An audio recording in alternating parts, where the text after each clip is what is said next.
And joining us now is the Director of Investigations and Research for Judicial Watch, Chris Farrell. Chris, welcome back to Victory News.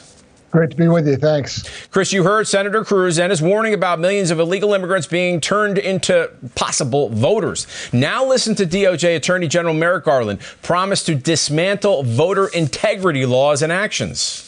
That is why we are challenging efforts by states and jurisdictions to implement discriminatory, burdensome, and unnecessary restrictions on access to the ballot, including those related to mail-in voting, the use of drop boxes, and voter ID requirements. Chris, Garland called election integrity measures like voter IDs and drop box bans discriminatory, burdensome, and unnecessary. Should we interpret that as Joe Biden announcing that he and the Democrats are going to cheat? Guaranteed. That's what they do. And look, they never quit. They never stop. So even when there's evidence to the contrary, like in North Carolina, where they instituted a voter ID law that actually resulted in an increase in minority voting, they'll take it, they'll twist it, they'll pervert it whatever way they can, but anticipate cheating. And so that means that election officials, local activists need to be involved at polling places and legally, lawfully exercise every avenue to make sure that Election Day is fair, open, honest, and complete.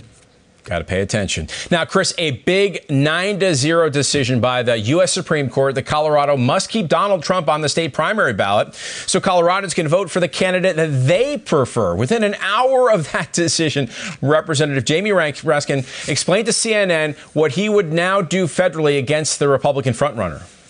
To revive legislation that we had to set up a process by which we could determine that someone who committed insurrection is disqualified by Section 3 of the 14th Amendment.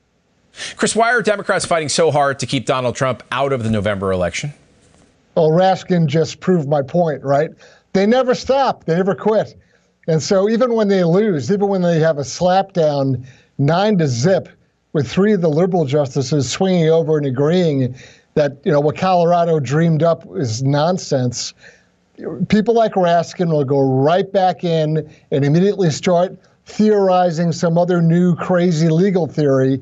If you remember back when Colorado first pulled President Trump off the ballot, all the geniuses, all the smart guys on TV, all the legal big brains were saying, oh, Trump is doomed, this is it, you know, 14th Amendment, insurrection. They were 100% wrong. And we need to remember that and not fall for the propagandized sort of Bolshevik rhetoric that we get nonstop. Very valid point. Now, what is your reaction to the Fort Worth Independent School District that approved offering abstinence education for kids regarding sex, even while opponents labeled those who backed the curriculum extremist Christian nationalists? Well, you know, this is a case where this is time for a little jujitsu, right? So the people that start throwing out invectives and ad hominem attacks, you flip it back around.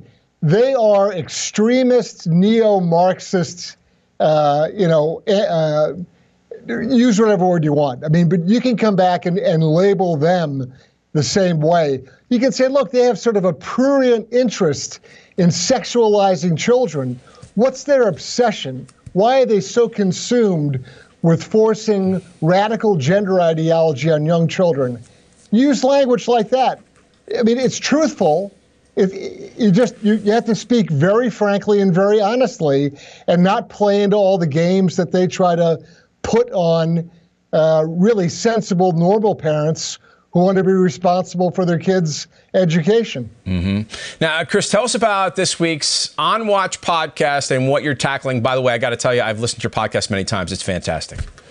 It was a great show. We talked to Juana de los Santos, who is a conservative in Argentina. We learned all about Argentinian President Milei and his programs, his fight against 100 years of socialism in Argentina. It's a great show. You're going to learn a lot about really sort of a Make Argentina Great Again fight that they're having down there.